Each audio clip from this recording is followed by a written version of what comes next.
Hello friends, welcome to English கற்றுக்கலாம். நாம் இன்னைக்கு வீடியோவில் நம்ம ஒவ்வொரு நாளும் மற்றவங்க கூட பேசக்கூடிய நிறைய தமிழ் வாக்கியங்களை எப்படி இங்கிலீஷில் பேசணும்னு சொல்லி இந்த வீடியோவில் நம்ம கற்றுக்கலாம். பிறகு, இது நம்ம இங்கிலீஷில் ஆஃப்டர் அப்படின்னு நம்ம சொல்லணும். பிறகு பேசலாம், பிறகு தூங்கலாம், பிறகு படிக்கலாம், பிறகு ஓய்வெடுக்கலாம். இந்த மாதிரியான வார்த்தைகளை நம்ம டெய்லியுமே நம்ம பேசுவோம் இல்லையா? ஸோ இந்த மாதிரியான எளிமையான தமிழ் வாக்கியங்களை எப்படி ஈஸியாக இங்கிலீஷில் பேசலான்னு இந்த வீடியோவில் நம்ம கற்றுக்கலாம். இந்த சேனல் இப்போ தான் நீங்கள் ஃபர்ஸ்ட் டைமாக பார்க்குறீங்கன்னா சப்ஸ்கிரைப் பண்ணி பாருங்கள். வீடியோ உங்களுக்கு யூஸ்ஃபுல்லாக இருந்தால் லைக் பண்ணுங்கள், உங்களோட ஃப்ரெண்ட்ஸ்க்கும் நீங்கள் ஷேர் பண்ணுங்கள். வாங்க நம்ம வீடியோக்குள்ளே போகலாம். இந்த வீடியோவில் நாம் பார்க்க போகிற ஃபர்ஸ்ட் சென்டென்ஸ் என்ன அப்படின்னா, பார்த்த பிறகு பேசலாம். பார்த்த பிறகு பேசலாம். இது நாம் எப்படி சொல்லணும் இங்கிலீஷில் அப்படின்னா, let's talk after looking. Let's talk after looking. பிறகு பேசலாம். இது எப்படி சொல்லணும் அப்படின்னா, லெட்ஸ் டாக் அப்படின்னா பேசலாம் அப்படின்னு அர்த்தம். பார்த்த பிறகு, ஆஃப்டர் லுக்கிங். நெக்ஸ்ட் ஒன், யோசித்த பின் பேசலாம். யோசித்த பின் பேசலாம். இது நம்ம எப்படி சொல்லணும் இங்கிலீஷில் அப்படின்னா, let's talk after thinking. Let's talk after thinking. பேசலாம் அப்படிங்கிறதுக்கு லெட்ஸ் டாக். ஆஃப்டர் திங்கிங் அப்படின்னா யோசித்த பிறகு. சாப்பிட்ட பின் நாம் தூங்கலாம். சாப்பிட்ட பின் நாம் தூங்கலாம். இது நம்ம எப்படி சொல்லணும் இங்கிலீஷில் அப்படின்னா, we sleep after eating.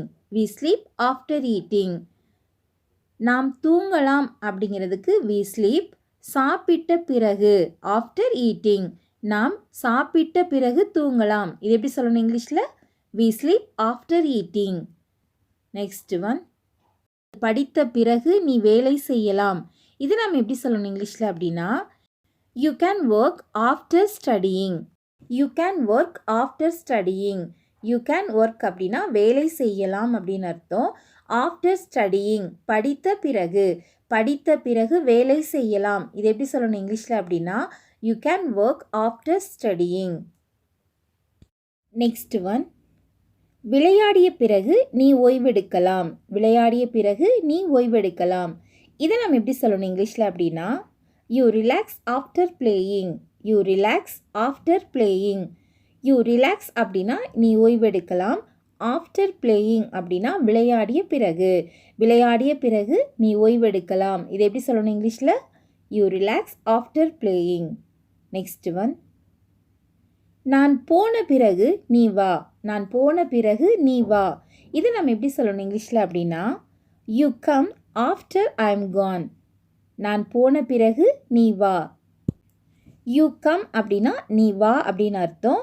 நான் போன பிறகு, இது எப்படி சொல்லணும், ஆஃப்டர் ஐ எம் கான். நான் போன பிறகு நீ வா. You come after I am Khan.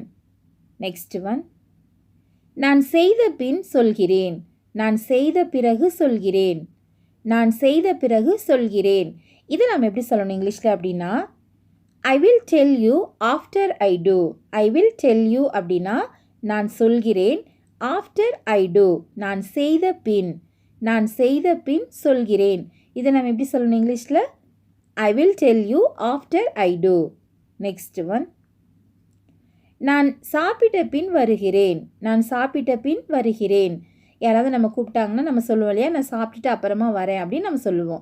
So அதை எப்படி இங்கிலீஷில் சொல்லலாம் அப்படின்னா, I will come after eating. I will come அப்படின்னா நான் வருகிறேன் அப்படின்னு அர்த்தம். ஆஃப்டர் ஈட்டிங் அப்படின்னா சாப்பிட்ட பிறகு. நான் சாப்பிட்ட பிறகு வருகிறேன். ஸோ அதை எப்படி சொல்லணும் இங்கிலீஷில், I will come after eating. Next one, வேலை முடிந்தவுடன் வருகிறேன். வேலை முடிந்தவுடன் வருகிறேன். இது நம்ம எப்படி இங்கிலீஷில் சொல்லணும் அப்படின்னா, I will come after work. I will come after work. I will come அப்படின்னா நான் வருகிறேன் அப்படின்னு அர்த்தம். வேலை முடிந்தவுடன். வேலை முடிந்தவுடன், இது எப்படி சொல்லணும், after work. I will come after work. Next one, அவர் போன பிறகு வருகிறேன். அவர் போன பிறகு வருகிறேன். இது நாம் எப்படி சொல்லணும் இங்கிலீஷில் அப்படின்னா, I will come after he leaves. I will come அப்படின்னா நான் வருகிறேன் அப்படின்னு அர்த்தம். அவர் போன பிறகு, ஆஃப்டர் ஹீ லீவ்ஸ். அவர் போன பிறகு நான் வருகிறேன். இது எப்படி சொல்லணும், I will come after he leaves. Next one, வீட்டுக்கு வந்த பிறகு பேசுகிறேன். வீட்டுக்கு வந்த பிறகு பேசுகிறேன். இதை நம்ம எப்படி சொல்லணும் இங்கிலீஷில் அப்படின்னா ஐ வில் டாக் அப்படின்னா நான் பேசுகிறேன் அப்படின்னு அர்த்தம். வீட்டிற்கு வந்த பிறகு ஆஃப்டர் கம்மிங் ஹோம். நான் வீட்டுக்கு வந்த பிறகு பேசுகிறேன். I will talk after coming home. Next one. நீ வந்த பிறகு நான் போவேன். நீ வந்த பிறகு நான் போவேன். இதை நம்ம எப்படி சொல்லணும் இங்கிலீஷில் அப்படின்னா I will go after you come. நீ வந்த பிறகு நான் போவேன். இதை எப்படி சொல்லணும் I will go after you come. Next one. அவர் சொன்ன பிறகு நான் செய்வேன். அவர் சொன்ன பிறகு நான் செய்வேன். இதை நாம் எப்படி சொல்லணும் இங்கிலீஷில் அப்படின்னா I will do it after he says. I will do it அப்படின்னா நான் செய்வேன் அப்படின்னு அர்த்தம். ஆஃப்டர் ஹீ சேஸ் அப்படின்னா அவர் சொன்ன பிறகு. அவர் சொன்ன பிறகு நான் செய்வேன். இதை எப்படி சொல்லணும் இங்கிலீஷில் I will do it after he says. Next one. அதை பார்த்த பிறகு நம்புவேன். அதை பார்த்த பிறகு நம்புவேன். இது நாம் எப்படி சொல்லணும் இங்கிலீஷில் அப்படின்னா I will believe it after seeing it. I will believe it after seeing it.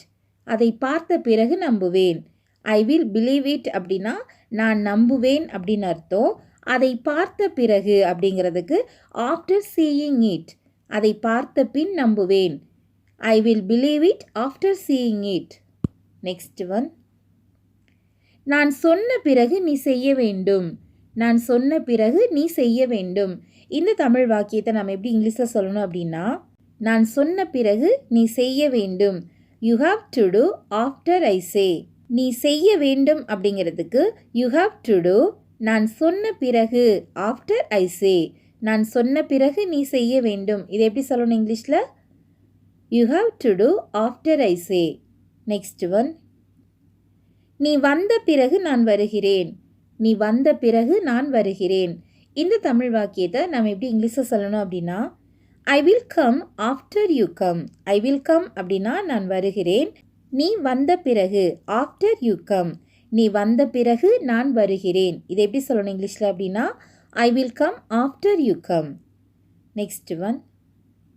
நீ போன பிறகு நான் போவேன். நீ போன பிறகு நான் போவேன். இது நம்ம எப்படி சொல்லணும் இங்கிலீஷில் அப்படின்னா I will go after you go. I will go after you go. நீ போன பிறகு நான் போவேன். நான் போவேன் அப்படிங்கிறதுக்கு ஐ வில் கோ. நீ போன பிறகு ஆஃப்டர் யூ கோ. நீ போன பிறகு நான் போவேன். இது எப்படி சொல்லணும் இங்கிலீஷில் I will go after you go. Next one. அதற்கு பிறகு என்ன செய்வாய். அதற்கு பிறகு என்ன செய்வாய். இது நம்ம எப்படி இங்கிலீஷில் கேட்கணும் அப்படின்னா what will you do after that. What will you do அப்படின்னா என்ன செய்வாய் அப்படின்னு அர்த்தம். அதற்கு பிறகு ஆஃப்டர் தட். அதற்கு பிறகு என்ன செய்வாய். இதை எப்படி சொல்லணும் இங்கிலீஷில் what will you do after that. Next one. சாப்பிட்ட பின் தூங்க போவேன். சாப்பிட்ட பின் தூங்க போவேன். இதை நம்ம எப்படி சொல்லணும் இங்கிலீஷில் அப்படின்னா I will go to sleep after eating. I will go to sleep அப்படின்னா நான் தூங்க போவேன் அப்படின்னு அர்த்தம். சாப்பிட்ட பிறகு ஆஃப்டர் ஈட்டிங். சாப்பிட்ட பிறகு தூங்க போவேன். இதை எப்படி சொல்லணும் இங்கிலீஷில் I will go to sleep after eating. Next one. வேலை முடிந்த பிறகு வீட்டிற்கு வருவேன். வேலை முடிந்த பிறகு வீட்டிற்கு வருவேன். இந்த தமிழ் வாக்கியத்தை நம்ம எப்படி இங்கிலீஷில் சொல்லணும் அப்படின்னா I will come home after work. I will come home after work. வீட்டிற்கு வருவேன் அப்படின்னு சொல்கிறதுக்கு ஐ வில் கம் ஹோம். வேலை முடிந்த பிறகு ஆஃப்டர் ஒர்க். வேலை முடிந்த பிறகு வீட்டிற்கு வருவேன். இதை எப்படி சொல்லணும் இங்கிலீஷில் I will come home after work. Okay friends, after அப்படின்னா பிறகு, பின், அப்புறம் இந்த மாதிரியான தமிழ் வார்த்தைகளுக்கு நம்ம இங்கிலீஷில் ஆஃப்டர் அப்படின்னு நம்ம சொல்லுவோம். ஸோ இந்த ஒரு வார்த்தையை பயன்படுத்தி நம்ம இந்த வீடியோவில் நிறைய தமிழ் வாக்கியங்களை எப்படி இங்கிலீஷில் பேசணும்னு சொல்லி கற்றுக்கிட்டோம். ஸோ இந்த வீடியோ உங்களுக்கு கண்டிப்பாகவே ரொம்ப ரொம்ப யூஸ்ஃபுல்லான வீடியோவாக இருந்திருக்கும்னு நான் நம்புகிறேன். வீடியோ உங்களுக்கும் பிடிச்சிருந்தால் லைக் பண்ணுங்கள். இங்கிலீஷ் கற்றுக்கலாம் சேனலை சப்ஸ்கிரைப் பண்ணுங்கள். Thank you friends. தேங்க்ஸ் ஃபார் வாட்சிங்.